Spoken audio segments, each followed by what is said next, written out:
So the Yankees took the second game of the series against the Texas Rangers by a score of 7-4 tonight. So they've evened up the series, and it's been their fifth win on the road, which now means they can, at the worst, go 500 on this road trip. So with that, Jameson Taillon went 4 1/3, didn't make it through the fifth, unfortunately. So his road struggles have continued. And he's much better at home than he is on the road right now with the Yankees. He went at 4 1/3, gave up 6 hits, 4 runs, 3 strikeouts, and 2 walks. And he did give up a home run, unfortunately. But Wandy Peralta came in and took over through an inning and got through part of the fifth as well. So he actually is the one that got the win tonight, decision. And then Johnny Lasagna came in and threw an inning in 1 2/3 innings. Scoreless. Chad Green, scoreless eighth. Aroldis Chapman threw an absolutely dominant scoreless ninth, striking out the side and throwing 103 miles an hour for the final pitch of the game. So he's locked in like I haven't seen him locked in ever before with the Yankees. So I'm loving what I'm seeing from him. The bullpen's still solid, and there's still, guys that are still yet to come back. So on the bullpen side and the offensive side, and we know Hicks is out right now on the IL. We also know that Stanton is out on IL, but Rougned Odor did come back today. He did get a couple of hits and drove in a run, so he looks like he never missed a beat, and he made a fantastic double play. Started a fantastic double play today and during the game, so I like having him here, and he brings good energy. He's a good teammate, and kind of gives the team a little bit of fight, so which is good. Gleyber Torres is also cleared. He got 2 consecutive negative COVID tests, so he'll be back tomorrow, and which will be another asset to the weaponry on the offensive side. So I'm sure he'll be right in the lineup as well. So bit by bit, the offense is coming around, even though there's guys out, and this is kind of modus operandi for the Yankees. There's always guys in the DL. And there's always guys that have to come in. Miguel Andujar, his bat's starting to heat up. Had a couple of hits tonight, too. It was fantastic to see.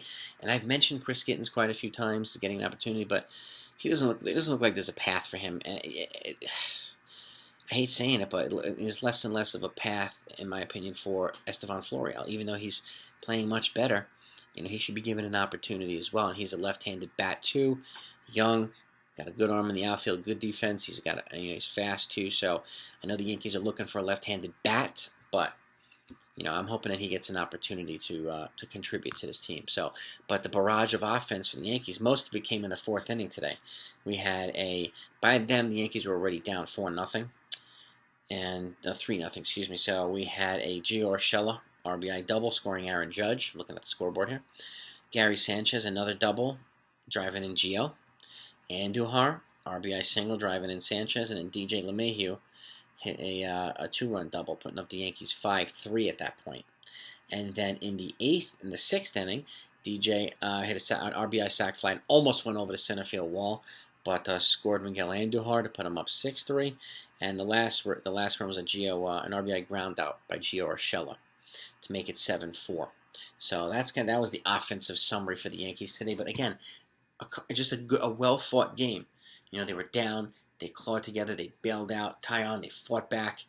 It's kind of typical Yankees. Instead of a lot of these games where they fall behind and then they stay behind.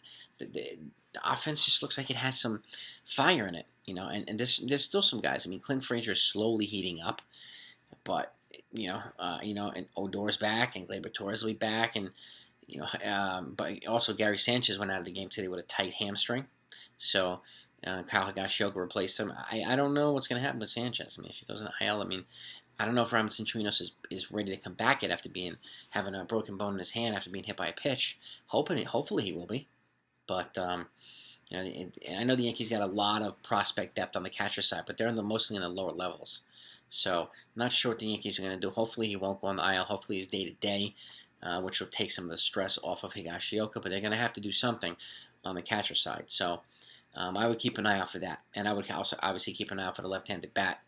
And there's some guys that are out there and available. You'll see a video in 2 days when I talk about the three most realistic left-handed bats they could probably get. So I think you'll like that video. So stay tuned for that. If you want to see it and you haven't subscribed yet, do that. Hit the bell icon so you know when it pops out. You'll know exactly. You'll be notified. And I think you'll enjoy it. The most recent one I've done is down below. The 3 most realistic pitching targets they could acquire at the deadline. And I'm using a certain narrow criteria.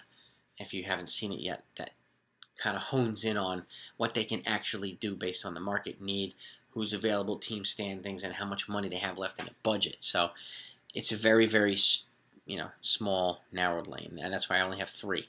So, and on the pitching side and the offensive side, but I think you'll enjoy the videos. So, but that's the summary today. Hard-fought Yankee win, and it was good to see Aroldis Chapman close it down the way he did. It was good to see the bullpen after bailing out Taillon, and it was good to see Taillon not actually fall apart. He has some good strikeouts at key times, and but he does have to improve his stats and his overall performance on the road in order to be a little bit more in line with his home stats, and then he'd have an overall better record. But that's what happened tonight.